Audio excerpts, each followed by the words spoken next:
ছবিটা যাতে রিলিজ হয়, একবার না, অদ্বিতীয় নয়, তৃতীয়বারের জন্য যে ডিস্ট্রিবিউশন আমাদের সাথে আছে সেই শতদ্বীপকে, শতদ্বীপ সাহার জন্য একটা জোরে হাততালি। তারপরে ডেকে নেব সৌম্য সরকার, আমাদের প্রযোজক, মানব, সংকেত যারা আছেন, এরা অত্যন্ত গুণী, অত্যন্ত অল্প বয়সী প্রযোজক, এবং আছেন আমাদের কলাকুশলীরা। Joybrata, I would like to hand over the proceedings to you. If you can please introduce your cast and all the here. সৌরভদা, ঋষভদা, অনুরাধা, প্লিজ এসো, স্টেজে এসো।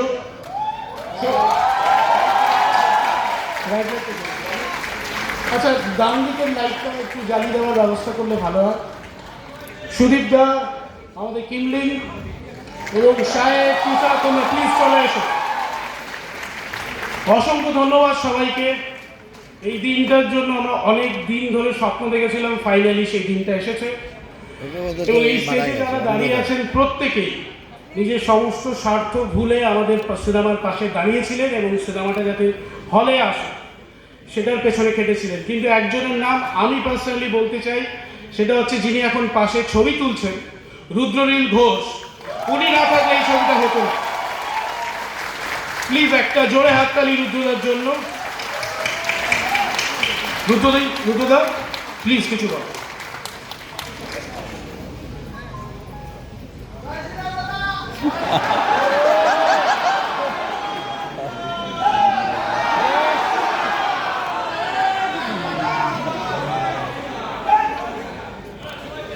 কাটলো যত বাধা,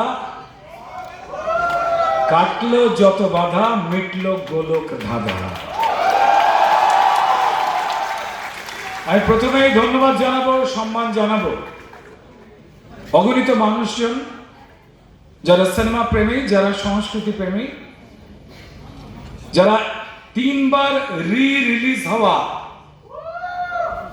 যা ইতিহাসে খুব কমই ঘটে, আপনাদের জন্যই সেই সৌভাগ্যে পা রাখতে পেরেছে। জয়ব্রত দাস পরিচালিত সত্যজিৎ রায় ফিল্ম অ্যান্ড ইনস্টিটিউটের অত্যন্ত দক্ষ এবং যারা যোগ্য